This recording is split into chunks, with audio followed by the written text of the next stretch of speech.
Do you like having time in between your modern rounds? The best removal is player removal. This week on battlechads. Yeah.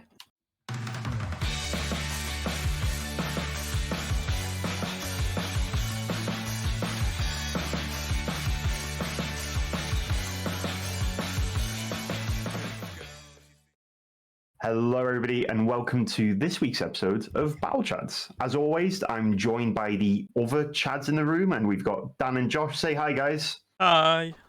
Hi, guys. Perfect. Following instructions right off the bat, it's going to be a good episode. And you may have noticed that we actually have a very special guest with us this week. Kieran, hi, how are you doing?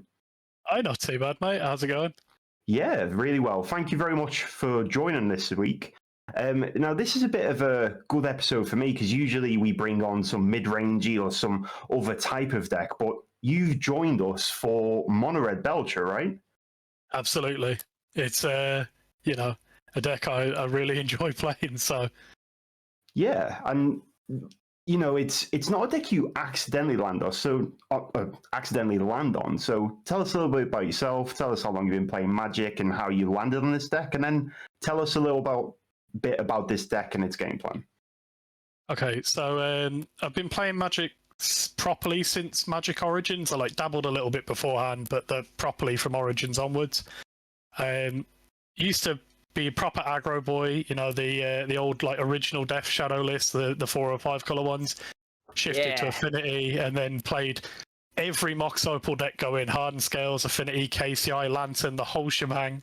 Mm-hmm. And I used to really, really enjoy KCI because it's quick wins, it's technical, it's a lot of fun. And then I kind of took a break from Modern for a bit when Opal was banned. Shifted to Legacy, and I've been playing Dark Depth strategies and that for about eight years, something like that now.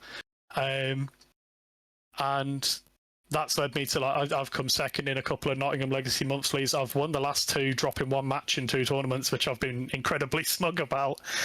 And then, I played Blue Belcher as I needed to get back into Modern in a meaningful way with the RCQs and everything. Mm-hmm. Picked it up because I had a load of the flip cards from playing Oops All Spells for one Axion event years ago. And started doing all right on Blue Belcher. And then one of my mates was like, "Oh, have you seen this Red Belcher? It looks like a funny little meme list." I was like, how bad could it be? Took it, I had to basically beg, steal, and borrow about a quarter of the deck for Axion. I was 16 or 18 cards short. Borrowed it there, went undefeated in the Swiss and then lost in the top 8. And then weekend just gone, won the Modern Challenge with it. So it's performing as it should, I think. Yeah, I think it's a really good way of putting how the deck operates. It wins. That's a pretty good way of putting it. Just before we delve deeper into exactly what cards and lack of cards lands this deck plays, what is this deck's game plan? It's got Belch in a title, but what does it do? Anything else? And what are the strategies? So primarily, it's just you try and make 7 mana as quick as possible, turn 2, turn 3, turn 2 is possible. Mm-hmm. It doesn't happen that often, although sometimes you just spin the roulette wheel and it happens and everything goes your way.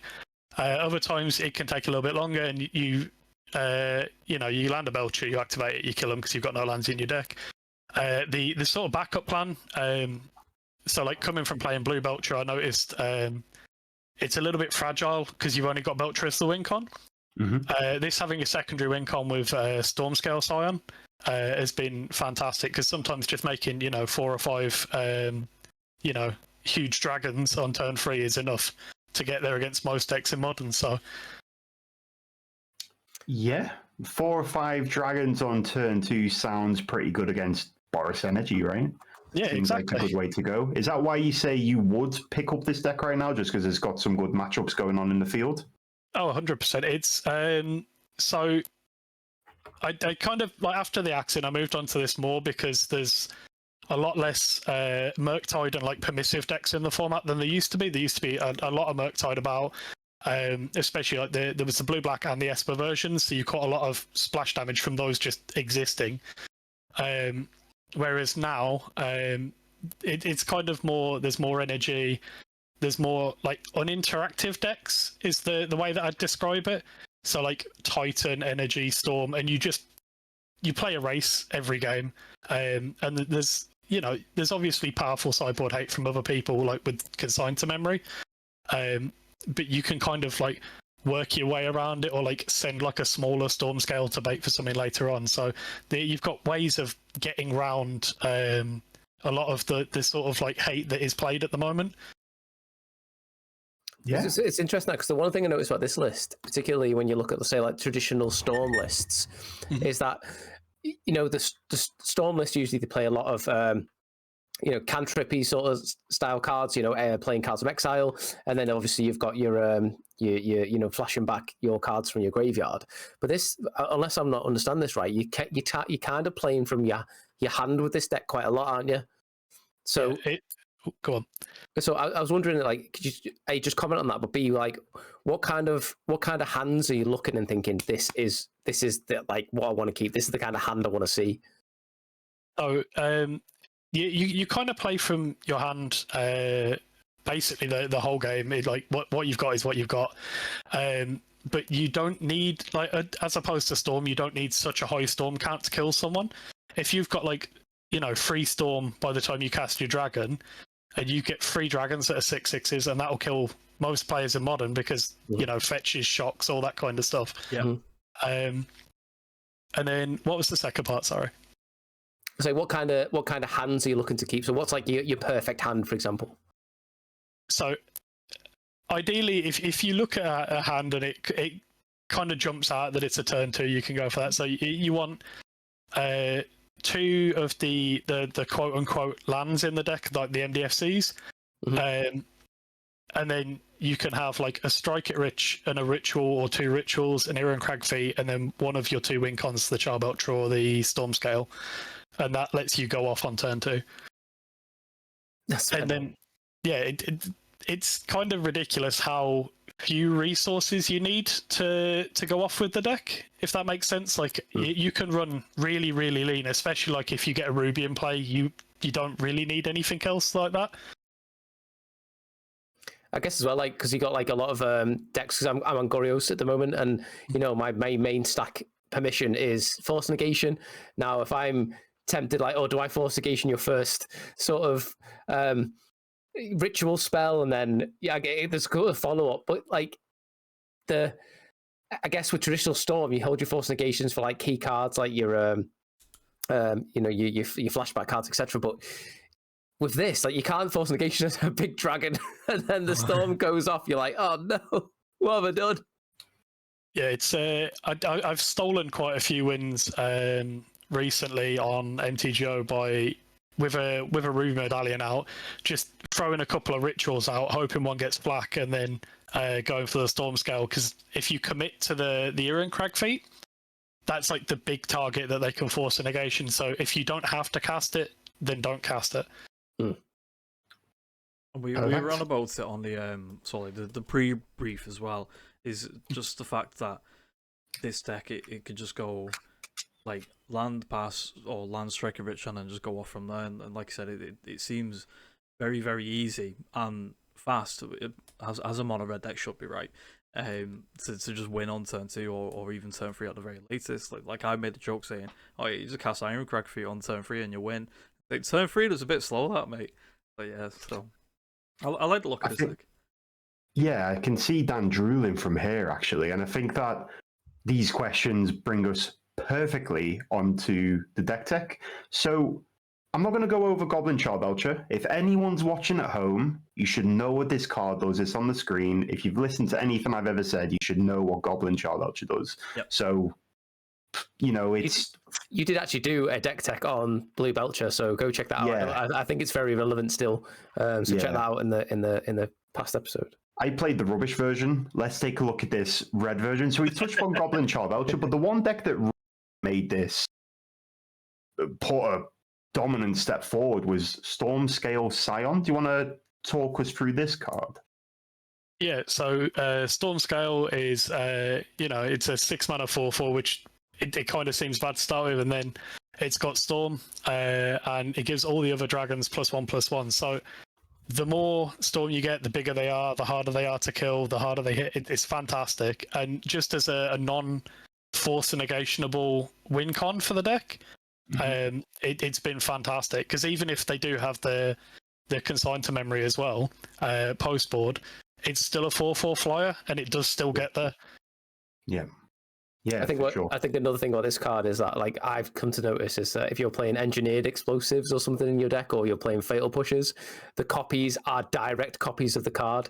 So it's a 6-mana card. It can't be fatal pushed, and it can't be engineered explosives or pest controlled or anything like that. Yeah, it's been a big one against the white-black sewers deck, like the Blink deck. They board in a couple of well, I've seen people board in a couple of copies of Wrath of the Skies, and it does absolutely nothing against me, which has been fantastic.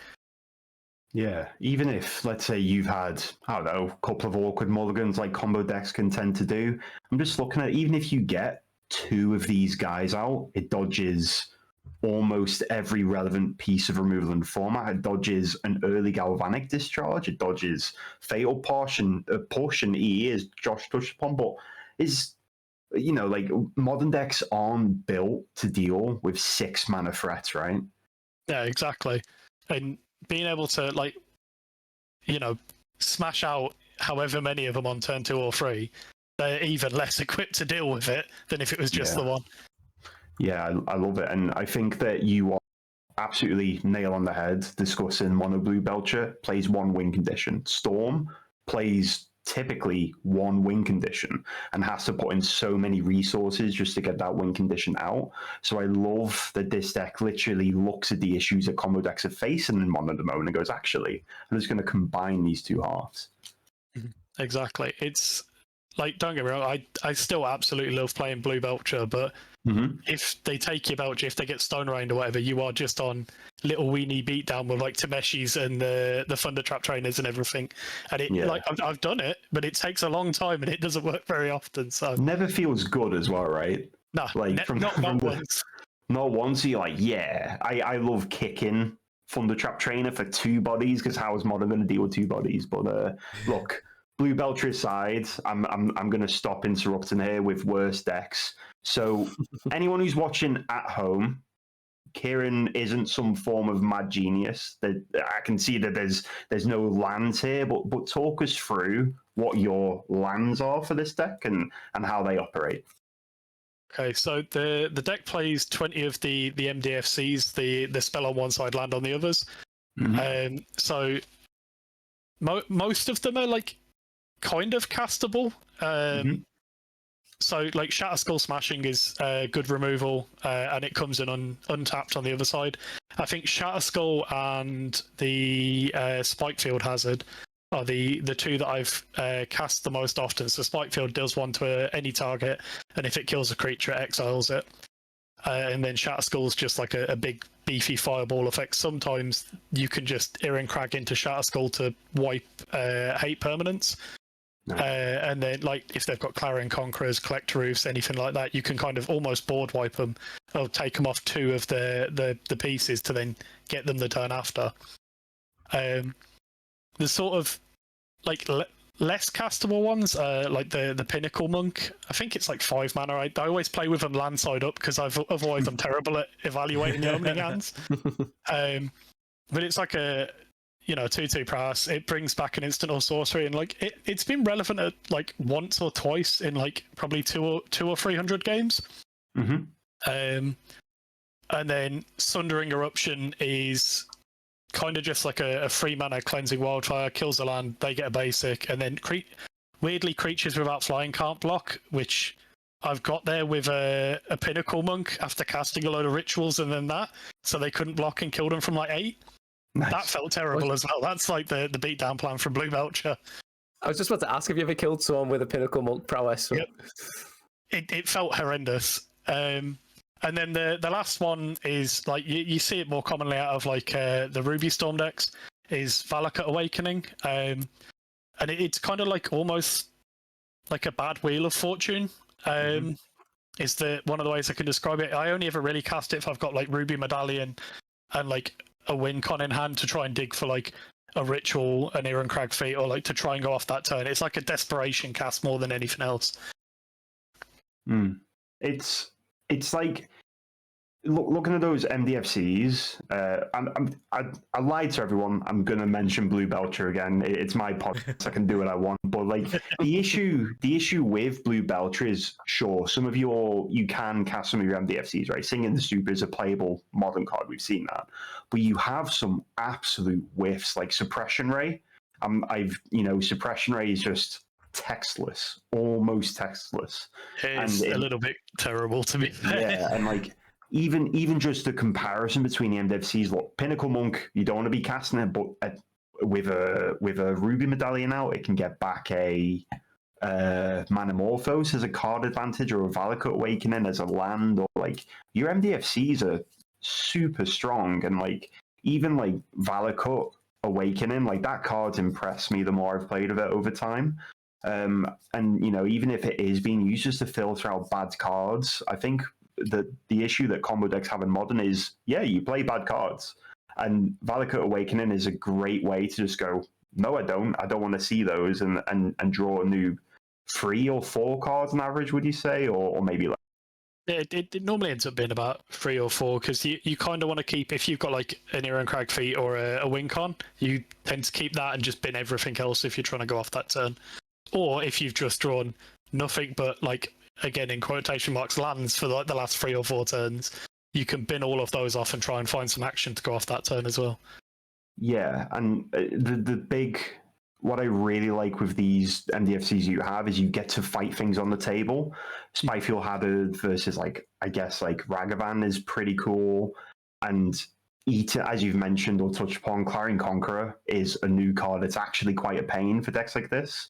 So being able to answer Khan the Great Creator or Clarion Conqueror main deck is like pretty sick. It's a pretty cool way of tackling the format. Yeah, I think my spike fields have killed like upwards of probably 50 Ragavans at this point with the amount of energy online. Nice. I think that I hope the next time we talk, you're telling me it's 100 Ragavans. As the card is very annoying. So MDFCs very playable, and obviously they add up into essentially being both these spells and lands you get to play with, which is cool. You've mentioned your rituals, and do you want to talk into the ritual package a little bit more? Yes, so there's 4 Desperate Rituals and 4 Pyretic Rituals, which is just pay 2 mana, pay red and 1, add 3 red. And Manamorphose ends up being a ritual if you've got the Ruby Medallion out, and that's just it's like a red-green hybrid on 1. Add 2 colors, which is always double red, and then draw a card. So it's, as I always say, like when I play it's free. Like, why would you not play it? It's free. And then you've got like a weird one in the form of Strike It Rich. So it's like 1 mana, make a treasure token. You can flash it back for free. It enables a lot of the sort of turn 2 kills, because you only need 1 ritual then. If you go like Strike It Rich on 1 and then turn 2 ritual Ironcrag, and then one of your payoffs, you tend to win the game on turn 2 then. Or you can hold your Strike It Riches if you're going slightly slower, and then just use them to add like a storm count for free, because they're mana neutral, same as the Manamorphoses are. I think one of the big things that makes this version like as quick as it is like the Ironcrag feat. So it's like 4 mana, add 7 red, and you can only cast 1 spell after that. And you only ever have to cast 1 spell after that.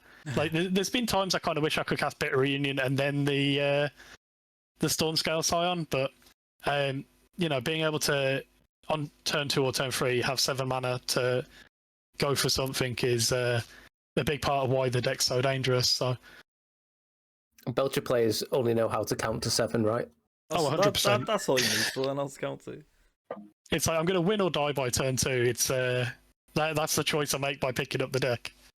Wait, you guys can count to 7? Apparently so. Yeah, I was going to say I don't know how to do that, so this deck might help me. I heard old school Tron players are the same. Yeah, true. But Tron and Belcher must be funny matchups, right? Where Force and an Eruption main just get to blow up the land as you go along. It honestly, the main deck thing of like, especially against the Eldrazi ramp lists at the moment, they'll tuck like an Emrakul or something under an Ugin slab because they'll get it back at some point. If you hit that, they never get it back. Like if you do it while it's tapped, and it just takes another threat out of their deck. It takes mana out of their deck. It's surprisingly right? good. Yeah, exactly. One thing I have to say, just before we touch into other elements of the deck, is how clean this deck list is. It's literally awful. And I think that mono Red Belcher is something we've seen in the past in Modern, but to play like Reforge the Soul and Recross the Path, sort of set up your deck in this clunky fashion. I love that you get to play the best elements of multiple combo decks in the format, and I love how potent Ironcrag Feet is here. I think the issue that Mono Red Belcher we've seen in the past is Ironcrag Feet is essentially your stepping stone towards Belcher, but I love here that it benefits both win conditions. We've already touched upon that multiple dragons are pretty tough for a lot of mon decks at the moment to deal with. So what? If you're naturally casting Ironcrag Feet, which you're probably never hoping to do or very rare to do, but that's 2 5/5s at minimum. The card's like pretty busted.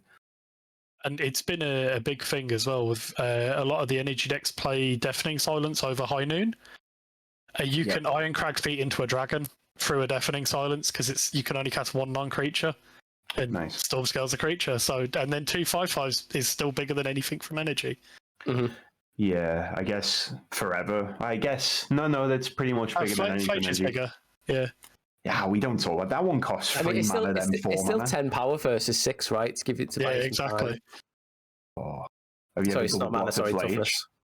No, they're normally dead by the time they can cast a Flage, to be fair. Yeah, so we don't have to worry about it. That's perfect. So I wanna consider that the deck has like a little bit less so than Storm, as Josh has already touched upon. We do have a little bit of a value package here.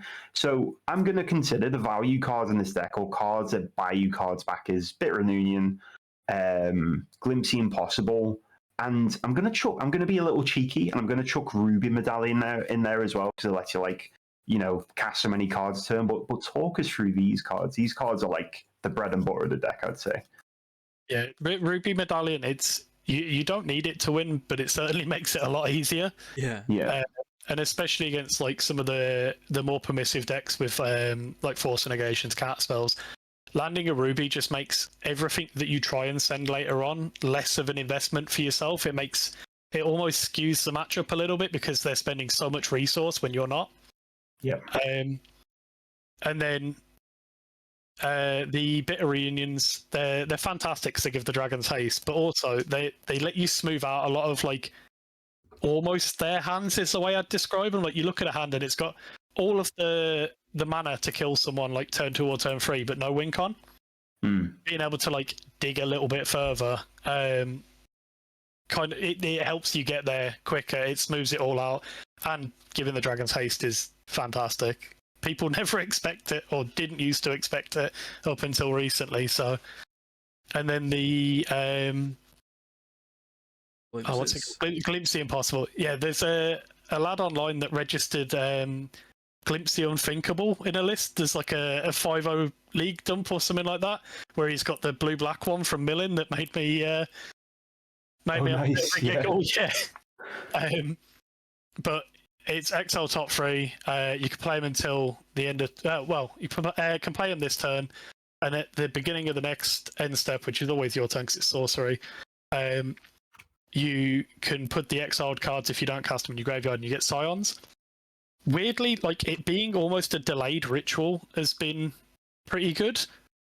There's been times where like I've cast it and found 3 lands, but I've cast a Belcher in the turn, but I haven't had the mana to go further with it. And then that's given me 3 signs, and on end step I've activated the Belcher and stuff. Also, with a Ruby out, it being like 2 mana, make 3 blockers is pretty good sometimes. But yeah, like it's always like the first card I cut in sideboarding, but it's so good like smoothing out the sort of like glass cannon draws this deck can have. Like sometimes you draw all of one thing and like all mana and no payoff, or vice versa. So it helps smooth it out quite a lot. I'm just wondering. Sorry, Sam. I'm just wondering. No, is there times when, like, say, you've got a ruby medallion in hand on 2, or you can go off where you would, like, is the rule of thumb you would just go off there and then, or would you play them a ruby medallion and then sort of try and go off the next turn, or is that just completely matchup dependent? So it's if I've got to like race something, so if I'm against like Titan or like Neobrand or something like that, I'll try and send it basically as fast as possible. You know, I want to get them dead before they have a chance to draw any interaction or do anything that would, you know, kill me before I kill them. Mm-hmm. But a lot of the times you can just kind of like play out like a naked ruby medallion on 2, like literally just second land ruby, go, and then start digging with Glimpse the Impossibles or Bitter Reunions the turn after if you haven't got a kill. Yeah. So like turn 2 ruby and then turn 3 Glimpse, because it only costs a 2. You can play a land off the Glimpse. You can then like find rituals and go off like that because they only cost the 1 then. So it really does add a lot of consistency to like the sort of game 1 aspect to the deck. I have to say that when you're Josh might be a little surprised, or Dan playing Living End might be a little surprised that we only get to play cards like draw you 1 or 2 cards or 3 in the case of Glimpse. But when you're waiting for that final piece, 3 cards is so many. It's so many cards, and you know we don't all get to play Psychic Frog, so this is. But Glimpse is I've cast it a couple of times. The card is like really under everyone's radar, but it's pretty busted. It does everything. Yeah, it's either the best or the worst card in your deck, depending on what you hit, is the way I'd describe it. Sometimes like you'll hit it and you'll find absolute tap for like 3 cards, but also then you're not drawing it for the next 3 turns, so I can't be too mad about it. But other times it's like there's been times where I've got like Ruby on 2 and I've got like the 3rd land on turn 3, cast Glimpse and found like Ritual and Red Belcher, and I'm like, oh, that does it. And you just get it right there and then. It's like, oh yeah, it's just giving me everything I need to win the game wrapped up in one nice little 2-mana package. So the artwork is horrifying though. The artwork's amazing. It's terrible. Yeah. How do you feel, Dan, looking at a mono red deck and its game plan? Well, I guess its game plan is turning things sideways, but honestly, Josh, it's calling to me like the Green Goblin mask. I'm not gonna lie to you. I really want to stop recording, fire up a league, and then run it myself. It looks so sick. This is like the halfway house between Living End and Mono Red aggro. Hey, this is mine and Sam's love child. Honestly, I don't think we could ever have a love child, Dan. We don't each other. It's all. This will be the hate child. And just before we touch, quickly breaking Dan's heart and moving on. I know, yeah. Sorry, mate. It's just because my mic's loud, so I don't want to be heard throughout the house. But the last thing I want to touch on before we touch on this crazy-looking sideboard is how relevant Iron Crag Feet adding 7 with Bitter Reunion is, with the Storm Scale Silent only costing 6. Oh yeah, 100%. Because the Iron Crag Feet adds 7, and you can only cast 1 more thing. A lot of the times you've played out the Bitter Reunion on 2, or like earlier in your Storm combo while you're drawing through trying to find the win con.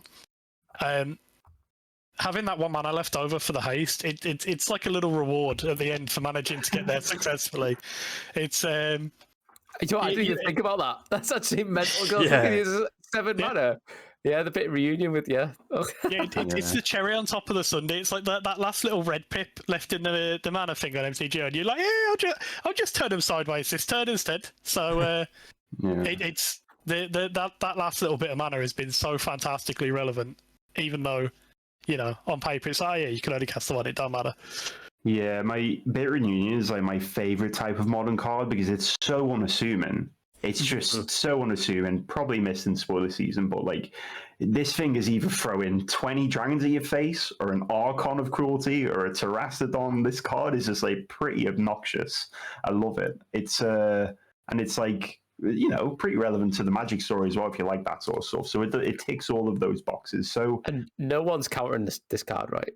No, if this card's on the stack, you're like, Sure. Yeah, they never counter the reunion. People counter rituals all the time.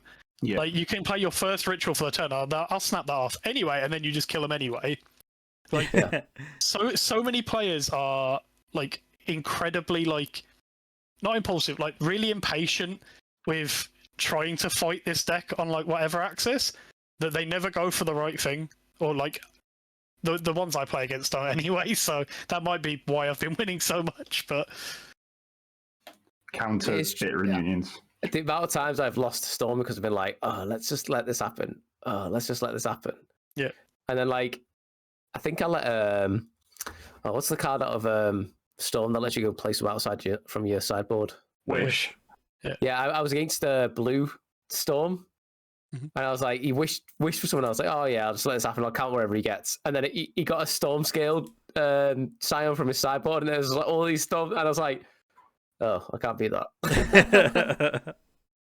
It's pretty funny, and like this is turning into some battlechads therapy. But when we were playing Team Trio, Josh consigned to memory a bunch of Quest and Druid triggers, and then died to Grape Shot. So yeah, I've seen Josh play against Storm, and that was a meme game though, Sam. Yeah, that was like that was an inconsequential meme game. Yeah. You never play like that when you play against me. You always like fire on all axes when you play against me. In Josh's defense as well, he was either dead to the Grape Shot or the prowess triggers on the Quest and Druid. So, you know, each swings and roundabouts. Yeah, exactly. Kieran, are you a therapist, Kieran?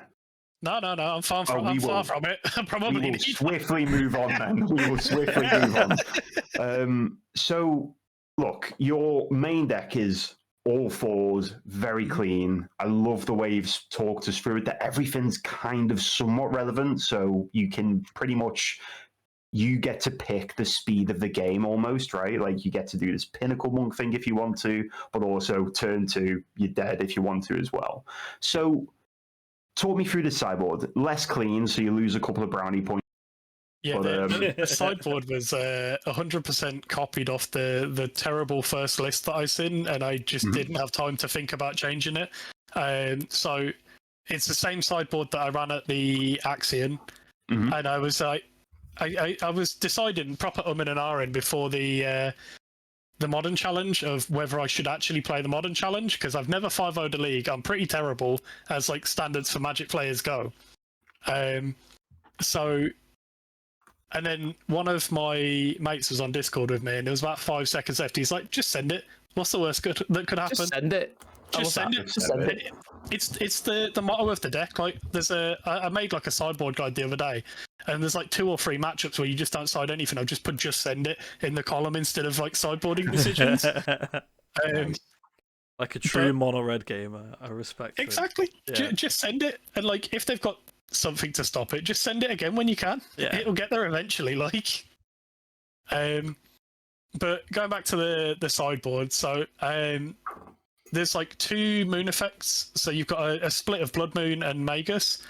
When I first picked up the list, there was like 2 Blood Moon main instead of the Glimpse the Impossible. It was 2 and 2 Glimpse and Blood Moon. And I wanted like the 4 of everything because Glimpse really impressed me, and I don't think it's something that's been like commonly like adopted in the sort of Red Belcher community. Like lots of them really don't like Glimpse the Impossible. But the split between Blood Moon and Magus is Magus can't be Force of Negationed, and there are decks like Amulet Titan. They play 3 to 4 Besagers over the 75. They play Force of Vigor. If you land a Magus on turn 2 against Amulet, they do absolutely nothing until you decide to kill them. So they're not going to be bringing in Dismembers against you, are they? Really? No, because normally it does nothing, and they normally just expect Blood Moon, and like just Magus has been like weirdly good. Like it got me there against blue-white control Axion. Cutting them down to 1 blue was fantastic. It's good against the like the Dimir decks as well, because it takes them off a lot of their outs. In a way that isn't force negationable, but also like you've got Blood Moon as well, because you want multiple effects and you kind of want to split it. Like Tron finds it harder to deal with Blood Moon than Magus because they run like Eldrazi because they run like Kozilek's Return, Kozilek's Command, and they can get there eventually, kind of thing. So having the split has been really useful. The 4 Cleansing Wildfires are terrible. Please do not play this card.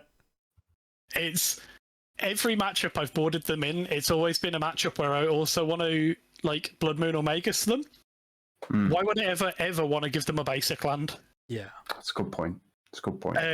Like, don't get me wrong, it's been really funny sometimes where I've kept like a hand that had like a ruby and like 3 of these against Domain Zoo, and I just use it as like 1 mana cantrips, but it's a pretty horrendous card in the scale of the deck. I've swapped over now. I haven't managed to test it to 2 Obsidian Charmors replacing the Wildfires, and then gone up on an extra Blood Moon and an extra defense grid, which I'll get onto in a sec. But yeah, no, Wildfire is terrible. Don't play it. Which is a shame because my foil Wildfires I ordered like 2 weeks ago turned up this morning. There's like one last final little jab at me before I replace them. So, Cool. And then you've got 3 defense grid in this list, 4 in my new list, and it's primarily to stop just like the permissive decks. So like anything that you know is going to bring in Consign, which is half the decks in Modern at the moment. Anything that brings in Consign, anything with like Counterspell, Force of Negation, it's weirdly like, well, I say not weird. It's not weirdly. It's very good against Blue Belcher if you can actually get one to stick. I've never actually had one resolve against Blue Belcher, but it would be good if it did. Yeah, it's pretty good. I can comment. It's pretty good. And like, just talk about defense grid a little bit. Like, typically this card is gonna get countered against the decks you want to cast it against. So that's great because then your other stuff's not getting countered. Exactly. The amount of times that I've just had like defense grid countered and then they've tapped out and I was like, yep, cool, they're dead now. Yeah. They think that they've like won the war and they've not even won the battle. So it's a good analogy. It's a fantastic little thing. Yeah, that's a great analogy. That's very metal. I love that. I might get that tattooed across my chest. That's sick. Tattooed across, more like tattooed across your lower back. Yeah, true. There's a lot of anyway, sorry. Meltdown. Meltdown's an interesting one because like when Meltdown was first printed into Modern, every deck just run 4 of them for like a month, and then the format really took a step back from Meltdown. So what are you playing Meltdown for? What's this meant to be blowing up? Oh, it's like, you know, as someone that has played Mox Opals for like 10 years, it hurts my like actual soul to play Meltdown in my my sideboard. But it's, you can wipe so much like incidental stuff. So like against there's like I think it's you guys did an episode about it a couple of weeks ago, the Jeskai Ascendancy list. Yeah. I kept a hand against that Axion that had 2 meltdowns in it, and I was like, I'll get the combo at some point, and just like turn 2 meltdown, turn 3 meltdown absolutely broke that deck. They just did not function for the rest of the game. Being able to like send it into like Affinity, if they've like their Saga can pop, they've got some big creatures, they've got a Pithy Needle naming Belcher, and then you just paying 2 mana and it doesn't matter, or 1 mana if you've got a Ruby. It's just been fantastic because it just deals with so much stuff. Like I've hit ensnaring bridges out of the Eldrazi lists with it, although it was really questionable me boarding it in. I don't know what I was thinking at the time, but I mean, it's sensible. Colorless decks. What's the utility going to be? Well, it's going to be artifacts, isn't it? Yeah, it was like I kind of sent it game 1, beat them game 1 because they have absolutely no way of winning that, and then game 2 I got Karn locked under, like it was like Karn, Trinisphere, ensnaring bridge, and liquid metal coat, and I was like, yeah, no, we're not dealing with this again. Like rage boarded in the 2 meltdowns. It paid off, but it was probably the wrong decision.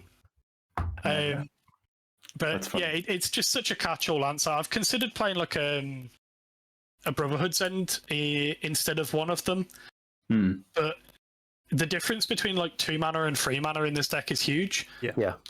And like obviously stuff like the Blood Moon and the Magus, you're happy spending a ritual to turn 2 Blood Moon someone while they're tapped out because they've got no way of stopping it. Whereas like ritualing into a meltdown feels terrible, and you never into Brotherhood's End feels terrible, and you don't really want to do that. So I think a lot of the stuff that gets hit by meltdown is relatively low to the ground. Like the stuff that you need, the incidental stuff that you were talking about before. You know, your saga, the saga junk, and as well as like pitted needles, all that sort of stuff. Yeah, like just being able to effectively board wipe Affinity or the Ascendancy deck has just made it like earn its spot basically. So, that's fair. And then there's a single mountain in the sideboard that I've recently found my old Affinity mat. It's like a doodled on John Avon unhinged foil one. Nice. It's fantastic. It's like my favorite mountain artwork in Magic, and I was like, you know what, I've got to dig it out from like years and years ago, find where it is, and put that in.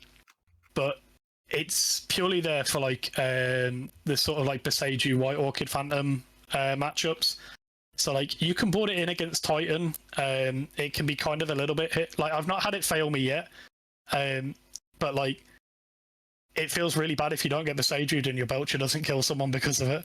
Yeah. Whereas against the White Orchid, against like Black White Blink, they board in White Orchid and they aggressively mulligan to White Orchid plus a flicker effect. So it's effectively free because you can play like tap land on 1, second land Ruby or whatever on 2, and then they're going to kill your land, and you know they're going to kill your land, but then you've got them out in and you kill them anyway the turn after, and it just completely like invalidates a whole turn cycle for them, which I've really appreciated.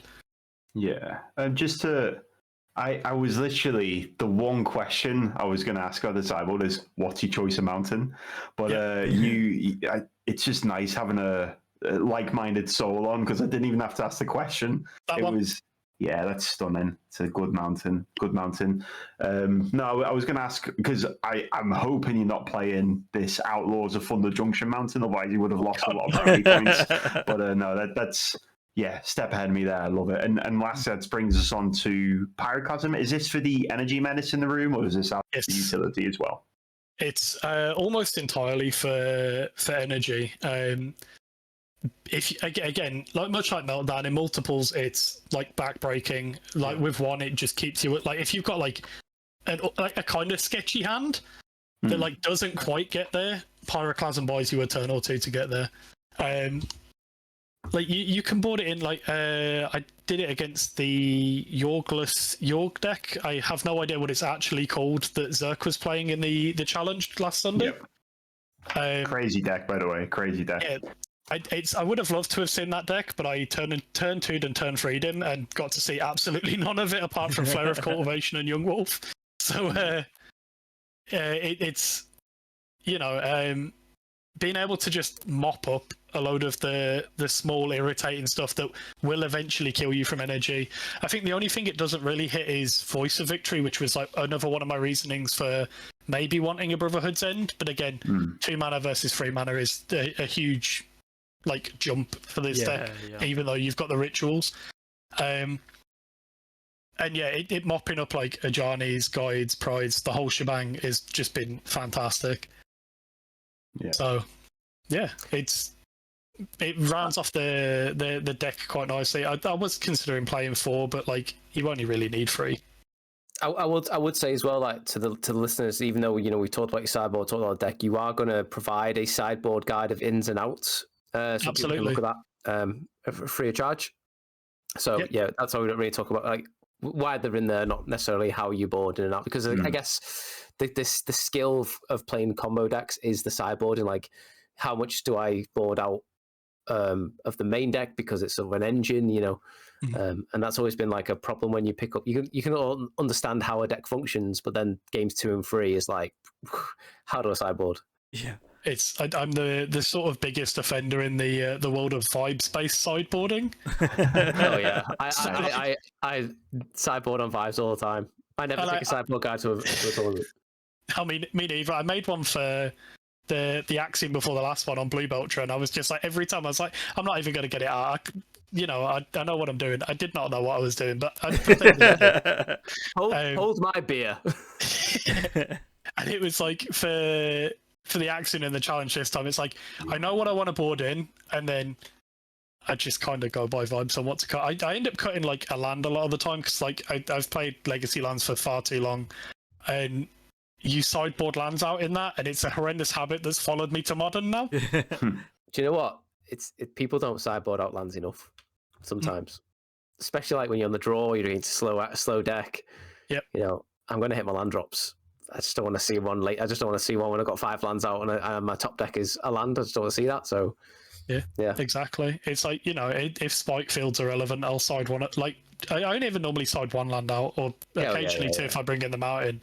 But it's like I normally like either cut like a spike field or a Valakut Awakening, because they're the ones that come in tapped. And like the untapped versus tapped thing for the MDFC is like a huge sort of like axis of like how you keep, like if you look at hand, it's got 2 lands and like what would be a turn 2 kill, but they're both tapped. You've got to think, am I going to be able to then get them on the 3rd turn, or will they have interaction? Will they have killed me? Because Modern is quick at the moment. So, you know, keeping 2 tap lands sometimes can be a little bit sketchy, but I was hoping that your sideboard guide was just going to say send it for every relevant match. Just send it back, let's go. So there's so many that I just send it like Titan. It's like, yeah, you can stick a couple of moons in, I guess, and then just send it. But yeah, it almost operates as a like light sprinkle or slight readjustment of the deck rather than true sideboarding. And I've always been, whenever I've played against people, you can really sometimes tell when people are over sideboarding for you. So like sometimes I like when decks sideboard very, very lightly, because if they're over sideboarding for you, especially when you've got 2 plans, they go completely different ways. And I like how this deck fights post sideboard games, because Josh makes a great point every now and then that the most games of Magic you play sideboarded.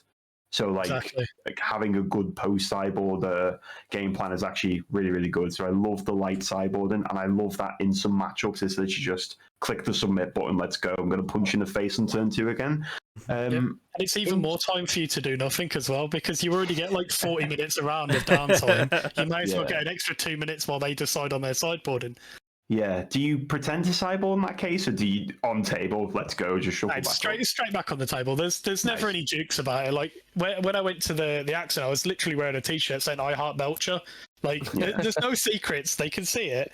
They just chose not to believe it. So. Yeah, very true. So we're shuffling up Mono Red Belcher for an event like Axion, or for a challenge, or maybe even for a particular RC that's coming up later in the year in Belgium. So we're shuffling up. What do we want to see round 1? What do we not want to see? What's Belcher's bread and butter, and what are you kind of hoping to dodge?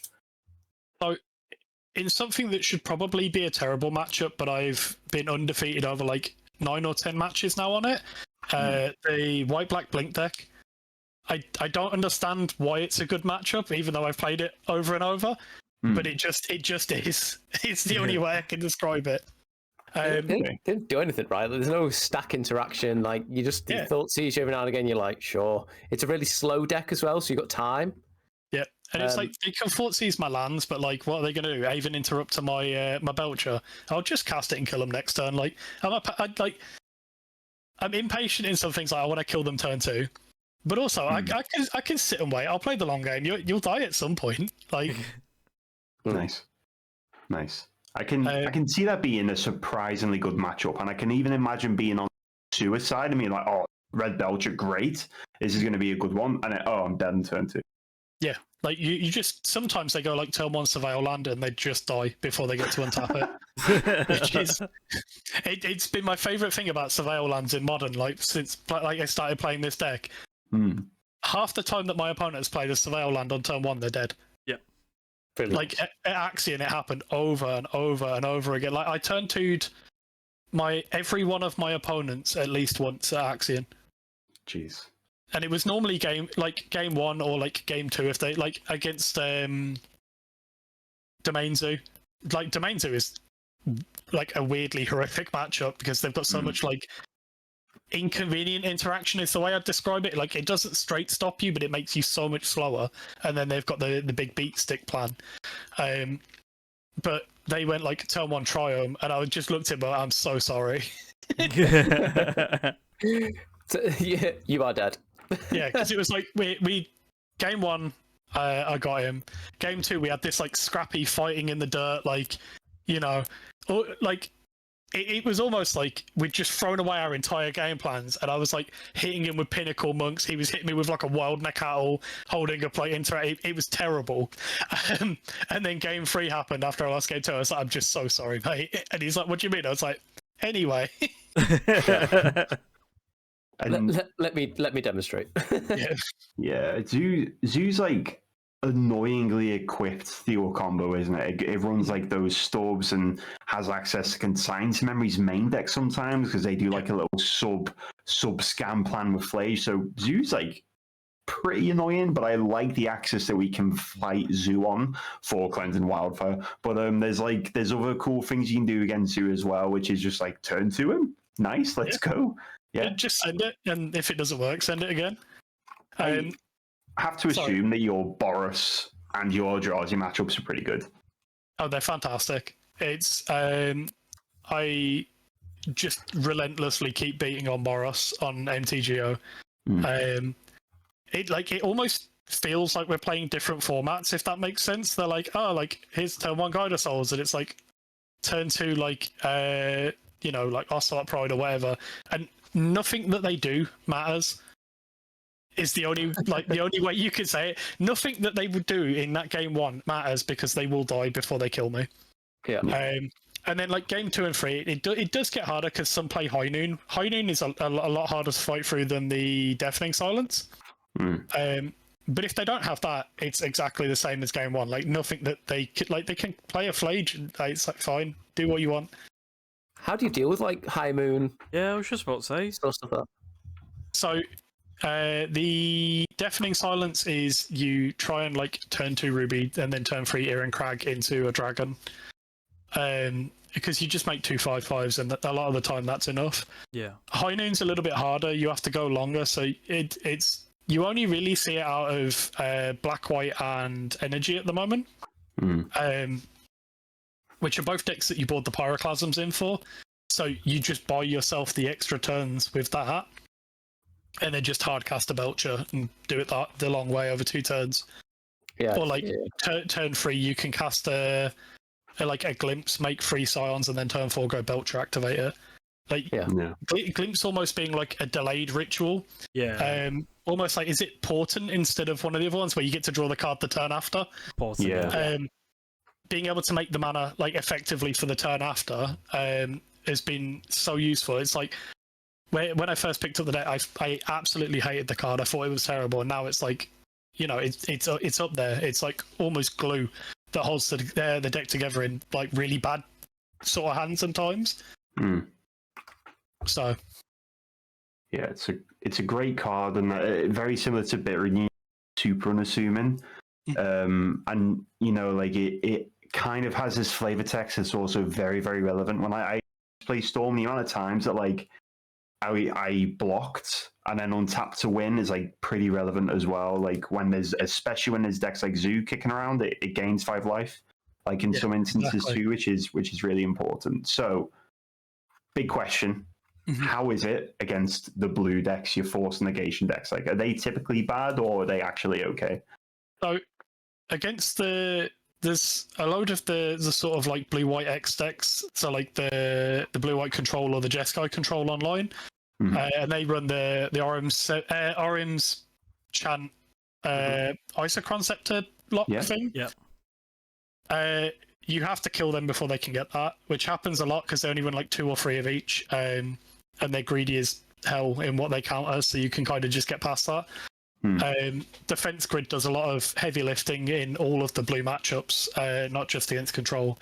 And then sort of like against the more tempo ones, so like there's been like the uptick of Grixis Wizards recently, hasn't there? After or there's Grixis Wizards and Grixis Control after what's his name did it at Star City.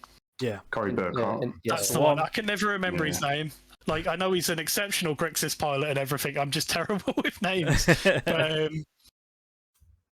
But, that was like flavor of the month for like a week, and you'd think it'd be terrible for this, but also Defense Grid is just a fantastically like exactly what you need card to get past all these.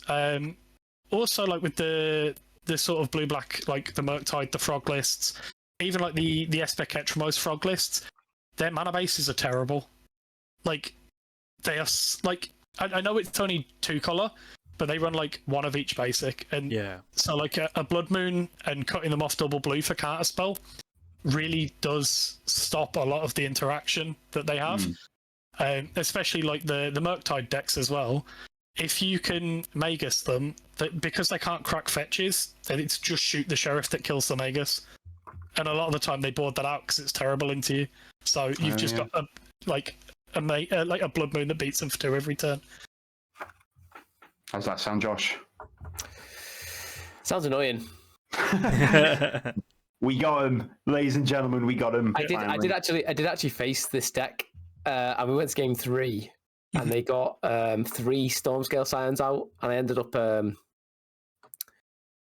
what I ended up doing? Ended up flickering a Solitude because I kept like 2 in or something, and that just got me there with a Traxer. But like, if I don't have exactly the right thing at the right time, that like this deck is so scary. Even against a blue deck, like you could be holding up like, I don't know, like you might have a hand that's decent, and then you've got like 1 consigned to memory, and you're like, I can't really mulligan anymore, or I can't mulligan any, I need to draw a thing, and then they cast Defense Grid, you're like, oh, I've got to consign that, like I have to. Yeah, and then you untap and then go again with something I could have had my consigned to memory before, and it's almost like a Thoughtseize in that respect. Mm-hmm. It's like, especially as well against the sort of consigned decks like that, I will, if I've got Defense Grid and Ruby Medallion in hand, I'll always send the Ruby first, because if they've got a consign, they'll go for the Ruby a lot of the time. Yeah, you got it right. You have to. And then you can try and land the Defense Grid, and if they consign or force that, then you kind of like gauge if the shields are down. Yeah. But it's just, effectively, you've just got to send enough tat at them that they're kind of incentivized to get rid of or to counter, and then you can start playing the game. So like, instead of it being like, sometimes you can just turn to them, like, because they'll play a tap land and not have force or whatever, but a lot of the time you can just play this like it's weird coming from like a mono Red Belcher list, but you can play like a slower game, like glimpse into more stuff, set up like Defense Grid. Like I've had like double Defense Grid in a couple of games, and I'm like, I'm very safe now. There is not a single thing they can do to touch me. I think as well, like if they do have a lot more interaction, they probably haven't got a threat. So like they're either got, and I guess the games where you lose is when they have interaction and like a threat that's stuck, like a frog, for example. It's drawing cards every turn. Like it's one of the reasons prowess has ended up being like, I think it's like sort of 60-40 in my favor, but it always feels terrible. Like I'm going to die like instantly because all of my lands hurt me for free life if I want them untapped. And then they just get to play their regular game plan just a turn back, and they're already like a turn 3, turn 4 deck, but they just play it like a turn back from what they'd normally play and hold up consign the entire game, and it's so hard to fight. Because you know, if you bolt in one of the MDFCs to play the Defense Grid on 2, you're effectively taking a turn off while they're gaining more on their board state, and it's hard. Pyroclasm does a lot of work though. It does a lot of work because it still kills the, what's it called, the slick shots. Yeah. So, and that's like their biggest shotgun, isn't it? Because that's the one that can go from 1 to 10.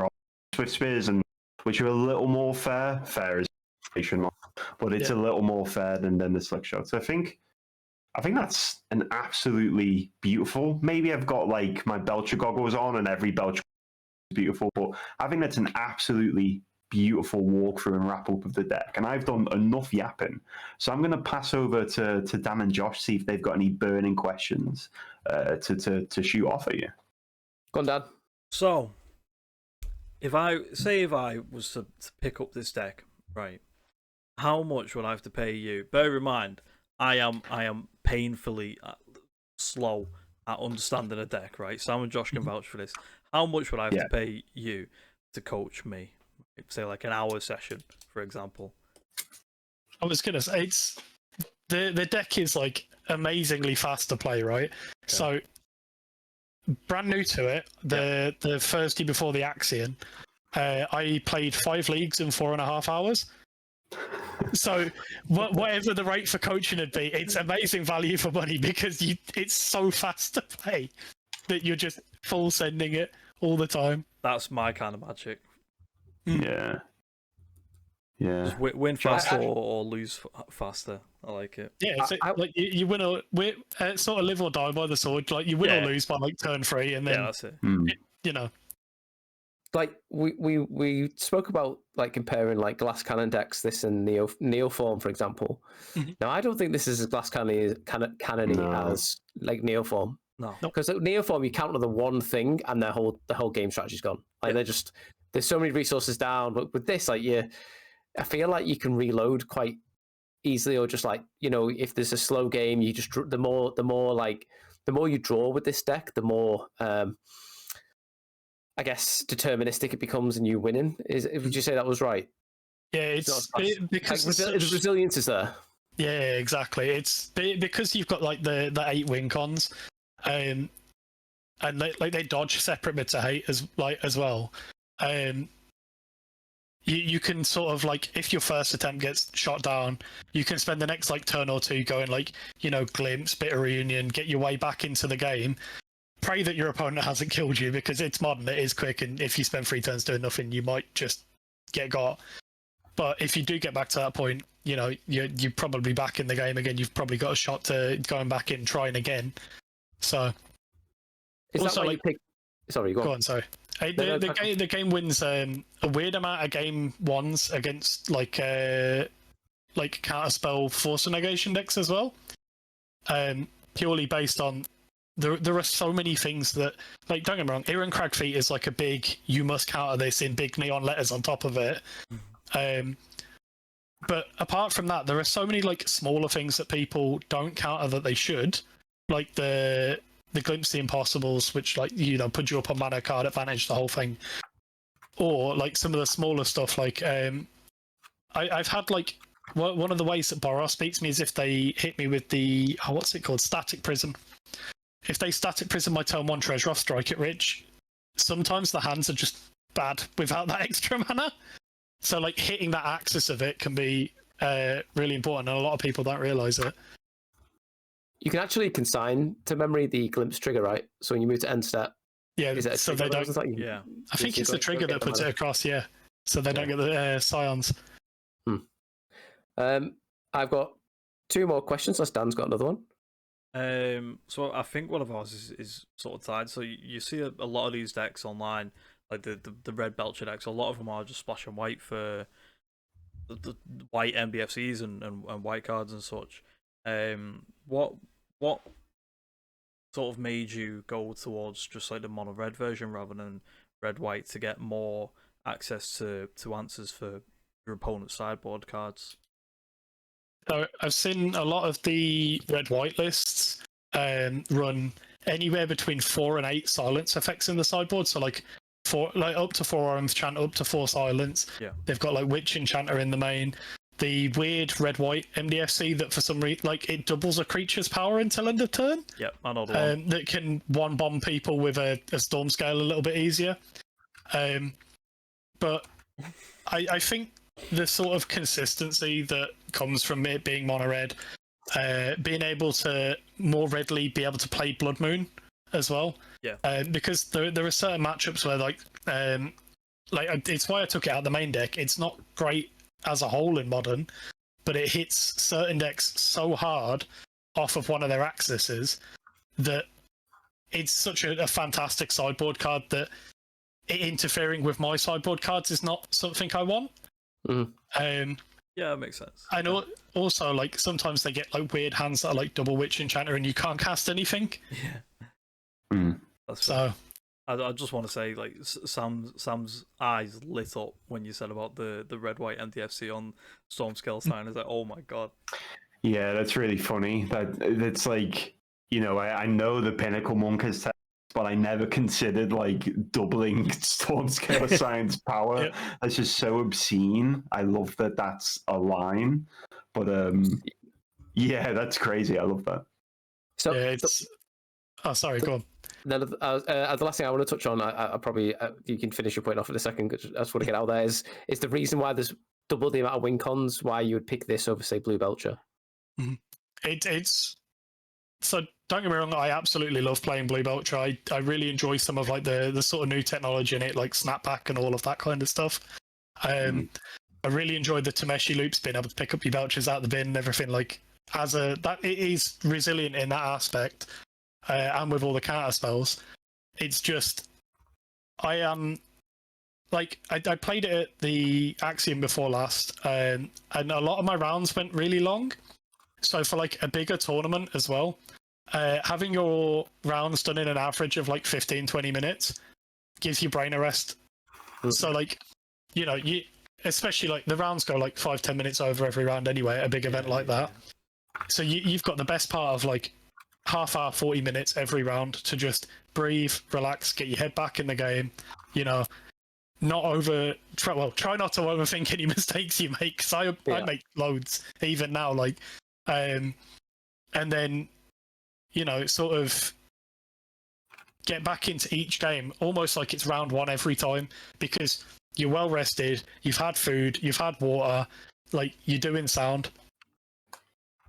Also, you get to hover about and look what everyone else is playing, which is read the room. Yeah, very, very and that we've said that on the podcast, haven't we, guys? Where we say, like, to pick a deck where you're going to give yourself that that room to recuperate. You know, if you're playing blue white control and you are going to play all the magic all day, then are you going to count for rest? You're going to count for, you know, hydrating yourself, etc. It's like tournamentship, isn't it? So if you can pick a deck where you can buy yourself 2 or 3 free wins throughout an 8-round tournament, or just give you that time between rounds, is a really strong strategy in how you pick your deck. And this is highlighted here with this deck clearly.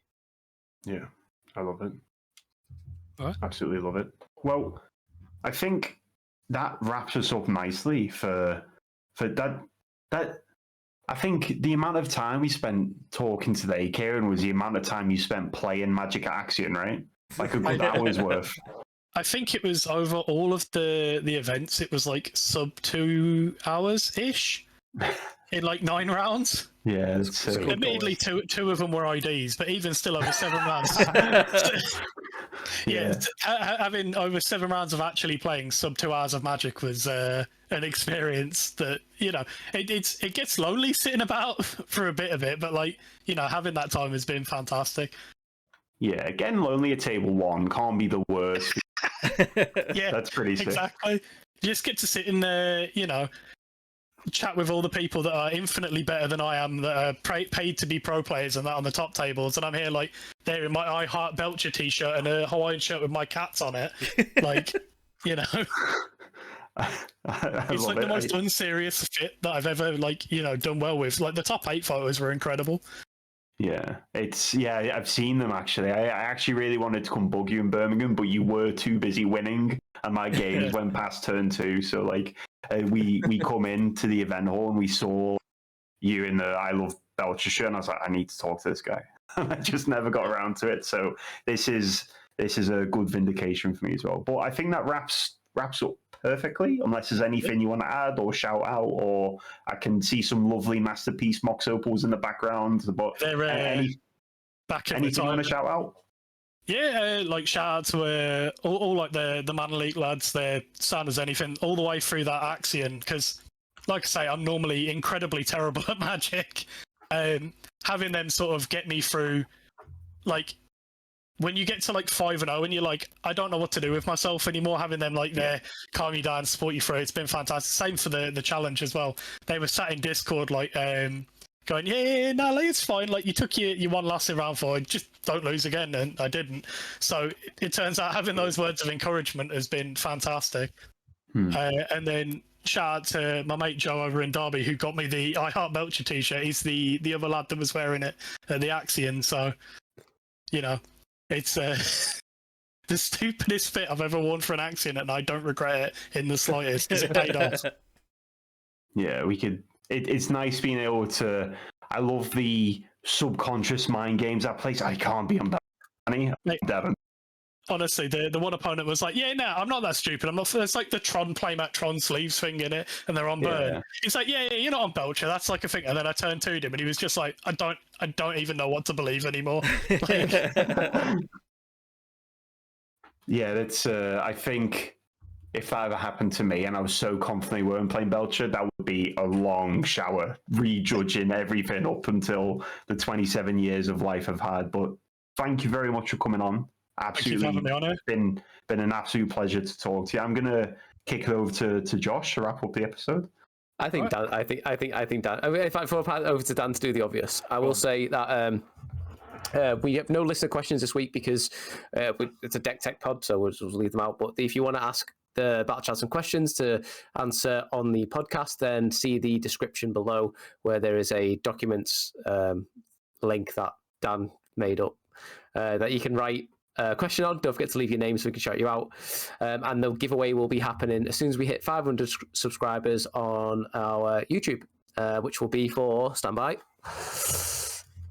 the UltraPRO Sultai sleeves and matching deck box. So that will go to one person, one listener, after we reach 500 subs. Shout out to UltraPRO, who are the sponsors of Chad Magic, therefore sponsors of battlechads. Their sleeves are really good. The new Apex sleeves are incredible. I've actually been just playing with the sort of what ones are these? I can't barely see Anniversary ones, like the anniversary ones, yeah. They have a really nice sort of like snap to them, really satisfying. And honestly, I've been goldfishing this deck like mental, and the sleeves are absolutely tournament ready still. So yeah, shout out to UltraPRO and the listeners. Over to you, Dan. Yep. So before we turn into an ASMR channel, ladies and gentlemen, boys and girls, don't forget to drop a like, leave a comment down below, subscribe. We're 495 out of 500 away from hitting the milestone. And share the podcast with friends, family, you know, your dogs, your cats, your nan, anyone, literally anyone who has a pair of working ears. Send it over their way and get them to subscribe to us. I mean, you really need a working finger, right? I was going to say, true, very true. You even need to getting lost. Subscribe. Yeah, lost in the sauce here, lads. Yeah, we are. We are getting lost in the sauce. But yeah, do all of that good stuff. Follow us on Twitter. But yeah, that's it from me for the saucy admin bit. Kieran, thank you very much again for coming on. And thank you, Kieran. Congrats again for winning a Charlie. Yeah, a top 8 in Axion. And top 8 in Axion as well, yeah. Done without winning a league as well, which is the funniest bit. Bye everyone. Bye everyone. Bye.